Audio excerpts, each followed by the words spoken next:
So we met already during the Vivencia, so welcome to the new people. The title of this lecture is Wat het lichaam ons niet vertelt. Ja, Dat is het? je niet vertelt. So, probably you have already heard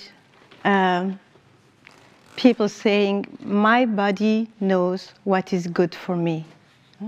This is something that we hear sometimes. My body knows what is good for me. But what does it mean? And is it really true? So this is my proposal is to went through an example and explain what is behind this, because it is true the body knows something, but what does it know? And this is what is important to where it is important to make the difference. I want to tell you about an experience that I had with a woman. She was a police officer, and she came to me for an individual session.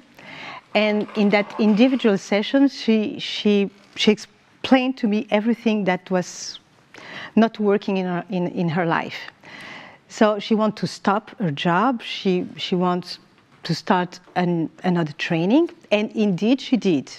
Okay, but she knew that because of her daily planning, it was impossible for her to be at that training on time. So each time she will arrive with 10 minutes late. And she spoke about it with the teacher, and they both agree it was okay, it's no problem. So she knew it was no problem for her because it will be like this for the whole training. But each time she arrives at the training, there starts the problem. So the first time she entered in the room, and at that moment, all the students turn and look at her. Immediately she feels bad. This was the first time. Of course, the second time, because there will always be 10 minutes late, next time, exactly the same things happen. And the third time, it was impossible for her to go to that training. She started to have headache, feel bad, have anxiety. And after a while, it was no longer headaches, but it was, oh, the car will not start, or there's a problem with the wheel of the car. Well, there was always something. So after 1 month, her decision was to say, there are too many signs showing me that this training is not good for me. First of all, I have a biological, physical signs, headache. Each time it's worse and worse, and after it's more and more anxiety. So it's good, it's not for me. This is her interpretation. But the body does not tell her it is not good. What the body tells her is there is anxiety. Anxiety does not mean that it's good or not. It means there is anxiety. Okay? So when she was there, we were speaking during the individual session. So she explained to me all the problem with that training course, and that finally she decided to stop. But she didn't know what to do, because it was important for her to do something else. She didn't want to stay in her job. And then she spoke a little bit more about her situation, home, how she feels in the relationship with her husband, and so on. And there, things were going worse and worse. In her house, she withdrew all the mirror because she no longer can sustain to see her image in a mirror. It's just impossible for her, because for her she's too big, too fat, she's ugly. she really disliked her own image. And while she was speaking, I was like this, just feeling, because you know, when people talk, they only talk about what they have consciously, what they know consciously about them. But the reality is in the unconscious. It's not what they explained to me with the conscious. So I was just feeling the energy of this person. And no, she was not too big. She was just extremely sensual. And I could feel a sensuality, a sensual energy, which was bigger and bigger as soon as she started to speak about everything that she does not like, that she does not like her body. The more she was speaking, the most I could feel the density of her sensuality. So yes, she was a little bit round, but like any sensual woman, well, all the sensual women are rounded, because otherwise they are not sensual. It was just normal. So, of course. So I could feel, and there was really something that was completely different to what she was telling me. Because someone who has a lot of sensual energy, of course, it goes with sexual energy as well. It is magnetic. If someone comes into the room with such an energy, of course you will feel it. Of course, when this person will enter the room, you will do like this. Why? Because this energy is calling. This energy is magnetic, okay? And this is exactly what was happening when she entered in her class during her training. And while she was speaking, and I could feel the attraction of that sensual energy, I was saying to myself, well, it should not be easy for her husband. Because how do you do to be in front of a person who is always calling with her sensual energy, but once you come, so she's calling, so it is attractive. So it is attractive, you come. And when you come, the other one say, oh no, I'm too ugly. It's impossible for the other one. You cannot sustain that, because it's a kind of paradox. You have two different messages, okay? And I asked her, what does your husband say? And that moment she said, well, my husband, I don't understand. He always tells me, I want to eat you. Like, you know, like a fruit. Yeah, yes, I know, he's right. He's the one who is right.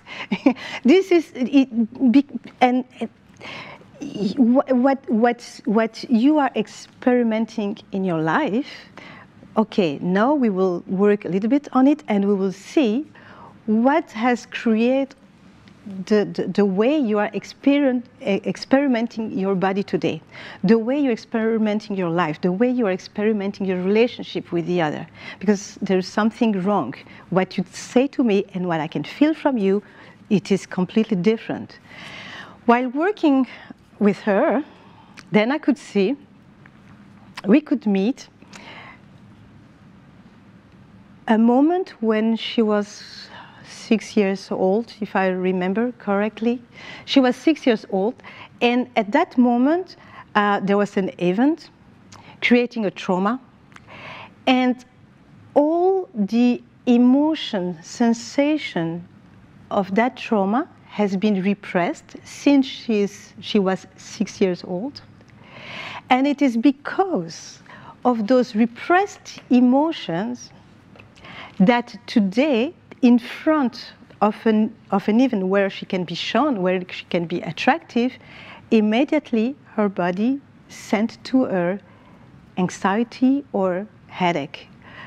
Because rather than release the emotion that will be, I don't know, maybe she needed to cry, she needed to scream, maybe her body had to shake and feel fear, because it has been repressed.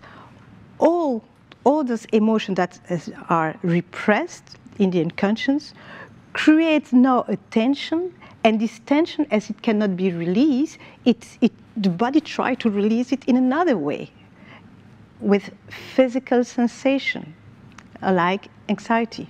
Okay? So I will explain a little bit more how it works and what happens at that moment. Okay? A baby has the entire potential of instinct, of energy, of his light, of his essence.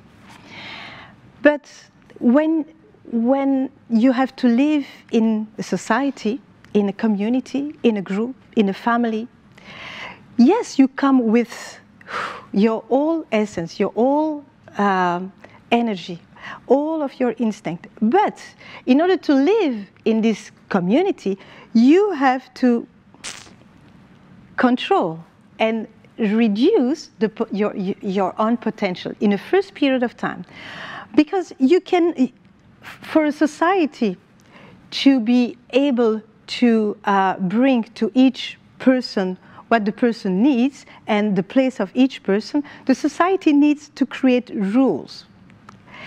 And rules are necessary if we want to live together, but those same rules will also be the prohibitions, the restriction of my own essence. Okay.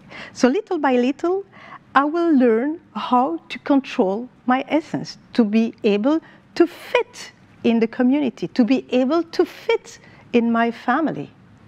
Okay? You understand this? So there is a kind of paradox. I'm coming in this community in order to be the expression of my essence. And in the same time, I need to control my essence. So how will I do? So already only this, all the prohibitions, all the rules, the moral of my culture, of my education, will already create a kind of trauma in my psyche. It's a trauma. It's exactly the same mechanism. I have my instinct, my vital energy, which is there, and I have to block it. At the moment I do that, okay, this energy is constant. It is constant. It never stops. Okay, and there is a constant energy coming into my body. Okay, and I stop it. It's not because I stop it that it does not continue to push. And it creates a tension. And years after years, I have to maintain more and more retention on this vital energy. At that place, it creates a trauma. At that place, there will be sensations and emotions that will need to be released. Yes, but I cannot, because if I do it, then in my family, they will no longer accept me. And I need my family in order to live. Yes, at least during the first period of time when I'm a child. After that, it will be my own path to go back inside and be again the expression of who I am. Okay, but we'll see later. So.